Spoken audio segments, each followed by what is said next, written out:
We're talking about Ted Koppel.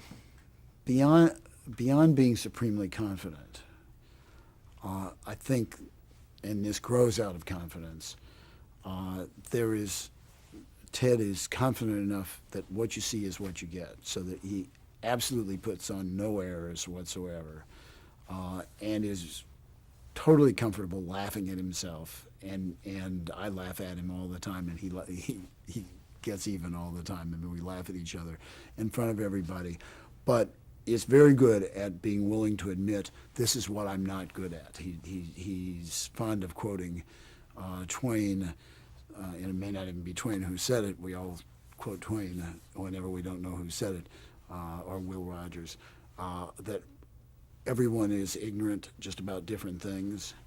And he is confident enough to say, I don't know anything about that. You got to help me. And that sets a climate for everybody where you can be honest about what you're not good at. You can be able to say, you need to help me because I can't do that. And you don't have to get hit with that junior high school thing of them, even you admit you can't do that.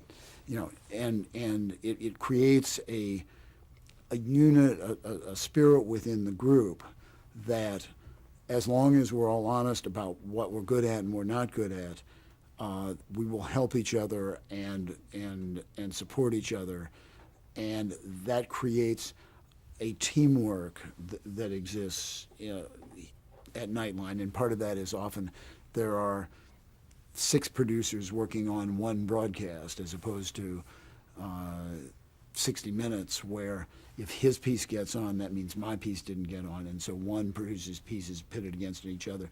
So there's a camaraderie that comes out of it, but it comes out of also Ted's embracing of everybody, and sensitivity and thoughtfulness in that, and clearly a sense he'll never talk about my broadcast. It's our broadcast, and he has an enormous sense that television, you can't do television by yourself. And so it's created this remarkable group of people and a remarkable climate that is not like any other place that I've ever been. And I think it shows on the air in that underneath that, people sense that, hey, there's something quite special here.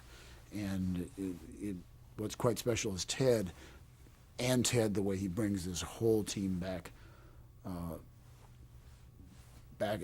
behind him. How would you describe his interview style? He listens. Again, this is part of the supreme confidence that other people go in having taken all kinds of notes on here's where I want to go and here's where I want to go. Ted has no game plan when he goes in. He reads, he thinks, he does that, but he often, as the preparatory piece is playing, watches the eyes of people and says, what, I saw you flicker at that, what was it that did that? And because he's not going in with a game plan,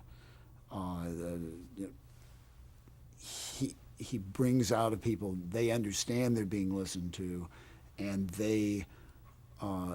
it becomes a conversation, whereas there are an awful lot of times when you will see an interviewer who's getting ready for his next question and somebody says something and it's very provocative, but his head isn't there, he's on the next question and he jumps to the subject.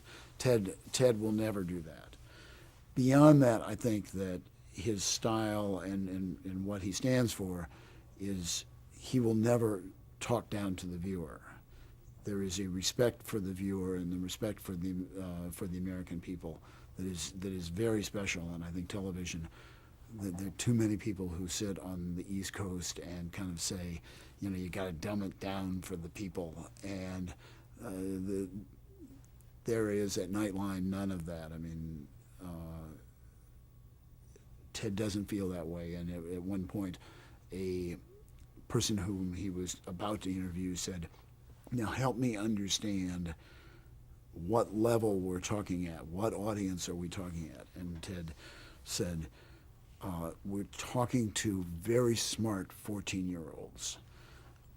Understand that you don't have to say anything twice. They get it really quickly. They're with you all the way. but don't assume any prior knowledge. Don't assume that they know all the things that you've studied in advance. You have to assume that they haven't heard of that. And I think that bespeaks, the right tone, but this deep respect for the audience, that you don't have to dumb it down in any way whatsoever, apart from they don't have the special knowledge, the special background that they necessarily know who the senator from Maine is. But if you explain that that's the senator from Maine, they're right with you. How is he able to keep his questions kind of level, to not escalate a situation? Well, I think, again, because of that supreme confidence. I think one tends to kind of raise up when one has that. There's nothing more dangerous than being frightened. And when you're frightened, you tend to bark, or you go that way. And he's gotten, and some of this, it helps to have done this for 25 years.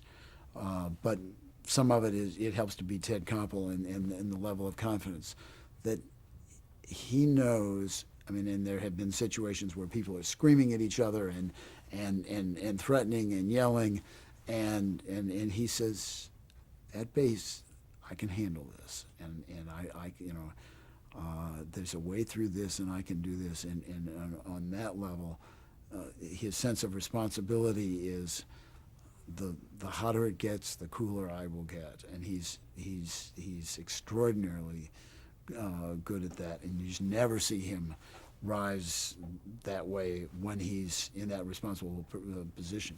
He's a very emotional person who, at the right moment, will let his emotions out, but never on the air. And when his emotions come out, they come out, and then one of his favorite things is revenge is a meal best eaten cold. And when he's really angry about something, boy, he gives himself a chance to completely cool off before he ever opens his mouth. Are there certain show topics that he's championed over the years? Oh, yeah. Certainly foreign coverage, in a very misguided way. American television has had the sense that the American people don't care about foreign stories, and the American people care about anything that you tell in an interesting way. And beyond that, because nobody else is doing it, he has certainly done that. I think the story that we've made almost the biggest commitment to is the series America in Black and White, that grows out of race relations is not something that Americans talk about easily or well. Race is the Achilles heel of the society. To a degree, television, because it reports events, a race relation doesn't happen in events. I mean, every once in a while there will be a hate crime, there will be a riot, there will be something, but those are really the symptoms of something that is going on all the time, that lends itself to Nightline, that deals in grays and doesn't turn things into black and white. We deal in grays, and race relations really deals in grays. Some of that grows out of the fact that we have, Ted has always been committed to a diversity on the staff. I mean, that we have people from all different nationalities, all different races. Always been a lot of women on the staff. Even in the days of all, predominantly male management, and I think there's been a sense on the staff that it was okay to talk about race. It was okay to talk about religious differences, but race is still, that just certain times where that you just don't talk about that, and that's always been okay. And Ted has been somebody who encourages people to talk about what do you think we're not saying, and that has come out, and once said no, let's put that out in the open. That's really important to do. American Black and White came out of after the O.J. Simpson trial, and everybody was so shocked that the blacks were cheering and the whites were not cheering. Uh, and kind of on this staff where people had talked about it a fair amount said, it's really amazing that people are shocked about that. And let's make a commitment from here on that we will make this series, that we will go on endlessly and never leave this topic, because it's really not just African Americans and Caucasians. It is an America that, since we started, has become increasingly diverse and has become Hispanics and Asians and people of all different ethnic backgrounds. But I think in many ways that's the one that we've put much more into than anything else, and that goes to Ted's sensitivity to his own people and wants to pull out of the people who work with him, what do you have to teach me? Are there topics that he adamantly refuses to cover on the show? To a certain degree, things that everybody else is doing. That if everybody else is doing it, we don't need to do it. But clearly, the tawdry, that he is, to a degree, the low road. If you try to drive the low road, there's a traffic jam down there. And as television has gone more and more down market and more tabloid, which is nothing wrong with that. I mean, people are interested in it, and as long as you do it in a thoughtful way, there are interesting stories there. But his saying that is just not who I am. So there was a point at which Madonna had a video that was too racy to go on MTV, and there was a whole controversy of how far can you go, et cetera, and people said, look, I mean, this has become a serious discussion within the society, and you can only do this at 11:30 at night when the kids are in bed, but where are the lines and whatever? And Ted said, actually, I think that's right, and I think Nightline is the right place to do it. I'm just not going to do it. Let Forrest Sawyer, who was substitute at that time, do it. Wasn't against the subject, but just not going to do it. How has Nightline changed since you began in 1991? The big change was that it was always a very clearly formatted explanatory piece, 2 or 3 guests in a kind of pro and con setup, and that was the thing that people said, this broadcast isn't going to go very, very long because it's got this format that is getting tired, and more important, that Ted is getting tired of that format. So where it's changed after that is we do anything under the sun. There is no guessing what Nightline's going to do.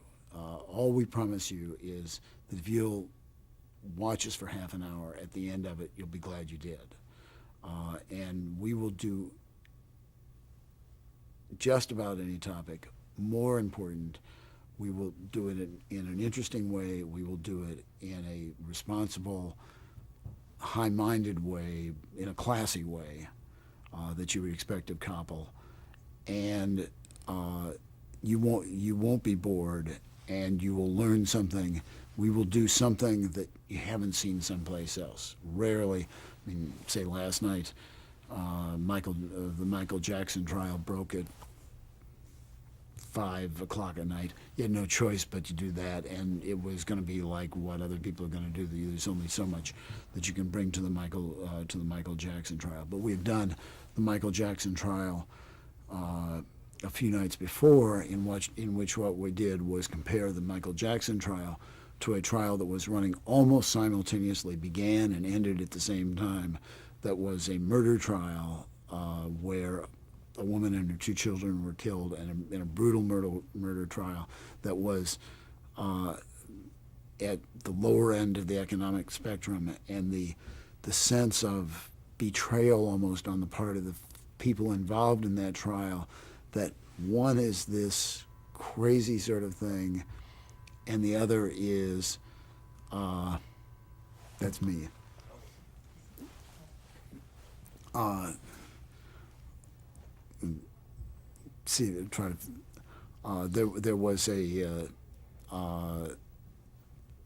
There was a sense of betrayal within that family that that this horrible crime gets no attention. That the lead prosecutors are all off on this case and not on this case, and that's during the Michael Jackson trial, but in a way that only Nightline would do that. We do lots of foreign stories, and people always watch. They don't, the ratings don't go down with that, because to a degree there are lots of people who are very interested in overseas stories and can't get them anywhere. This year, 2005. Hold one second. What I had done.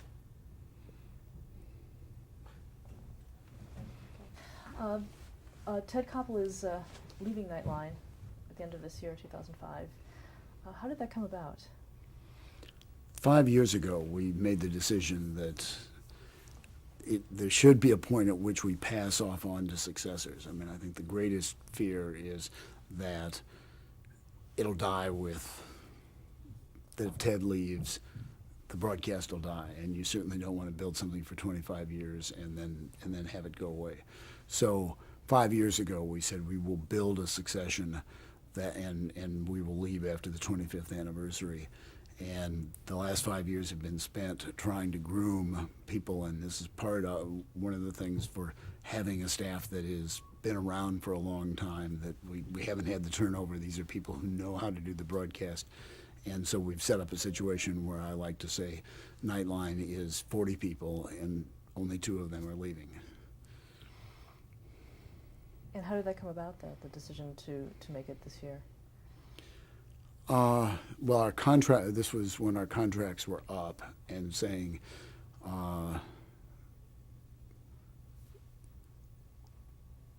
we're going to have to think through here, how long are we going to do this? And when you've done, I had done 10 years of 9:15 to 12:15 days, and Ted had done 25 years of this, or at that point 20 years of this. And it just was kind of, why don't we make one more run and then make the pass off? At that point, Ted would be 65. I would have turned 60, and then probably there's going to be something else we want to do, and if we're going to do it, it should probably be at that point, that you can wait too long to make your transition. And so it was the opening in a contract where we just said, okay, let's do one more, and then we'll go off and do something else. I mean, in not meaning retirement, meaning then let's start a brand new project. But there's also a little bit, we've done this for so long that the people under us often feel like they're in the shadow, that the great correspondents we have always feel like, but it's always going to be Ted's broadcast, and the producers all feel like, but it's always going to be Tom's broadcast.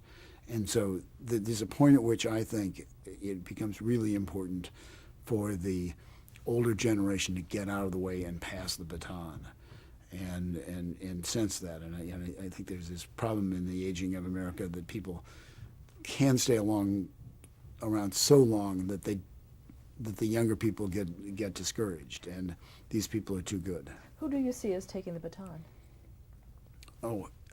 Kind of the whole group. I mean, it's not passing to one person. Again, television isn't done by individuals, it's done by teams. And it is simply saying, you guys can do this. So it's not handing to any one person or saying, you're going to be the person. I don't do Nightline by myself. Again, I love what I do. I'm willing to work the long hours to pull everything together. But it's really continuing. But the passing of the baton is more saying, look, you guys are so good that this doesn't live and die on Ted and Tom. And it doesn't. When we're away, the ratings don't go down. The broadcast goes on just fine. In fact, it may even do better. been some of your favorite broadcasts over the years? The nice part about this is that you go out and just try to do just okay broadcasts, and some just turn out to be absolutely great. The Conversations with Maury was a thing where there was this guy dying of Lou Gehrig's disease up in Boston who was a philosophy professor, and we said, let's go up and try it. And that turned into 3 of the most extraordinary broadcasts that you could imagine. He just turned out to be great, and you had no way. You just try it. We did a broadcast on an AIDS doctor in Georgia who was dealing both with homophobia and racism because there was within the black community a lot of IV drug usage, and she just turned out to be this incredible human being that absolutely unforgettable, who would say, I used to have people come in and say, you're going to die on me. And now they come in and I say, what lessons are you going to teach me? Certainly one of my favorites is what Ted and Leroy Sievers did in the war. That was just an extraordinary triumph of reporting day after day under the most incredibly difficult circumstances that you could possibly have, and telling people how this is going, and by putting yourself at the front line in real danger, in real fear. But that was one of the best things that Ted has ever done. I'm certainly, I love the fact that we did 5 nights series on the Heart of Darkness on the Congo, because people knew nothing about it, but when we did it, in fact, it got very good ratings, and everybody said, God, that was absolutely extraordinary. I mean, it was so good. And Ted, in his understated way, began the broadcast by saying, over the last 3 years, 3 million people have died in this war. We thought you ought to know about it. But there's the opportunity when you do 250 broadcasts a year. A lot of them are just average, but 25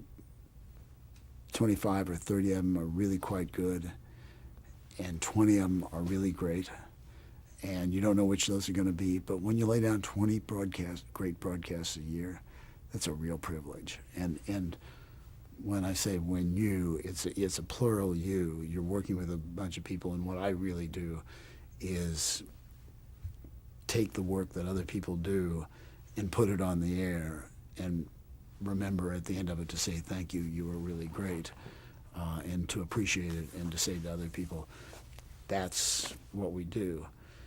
And a lot of, I think, what drives Nightline is that you have these wonderful people who see other people do great work, and when they step up to do their stories, they say, I just don't want to let down the team, and that is the motivating factor that carries these people.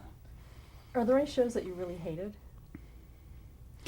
Actually not. I have been really lucky that we haven't had... I'm going to jinx this thing, that we've had no broadcast blow up on us. I guess I have lived through, in my 38 years of doing this, had so many pure disasters on my hand where we just made fools of ourselves. And it hasn't happened on Nightline. So I guess by that standard, I don't really hate it, because I have had broadcasts that I am the one producer who has put 6 Minutes of Black on the CBS Evening News and lived to tell about it, and have had lots of other broadcasts go completely haywire. And there's when television unravels and starts to unravel, it is the ugliest thing in the world, because that thread pulls this thread, and somebody tries to correct this, and then somebody says, no, I'll do this, and suddenly you're out of control, and it is just either horrendous or laughable, one way or the other. And I'm thrilled to, as I say, I'm going to jinx the no-hitter, but I haven't had a disaster. And if I can hold on between now and December, I'll be okay.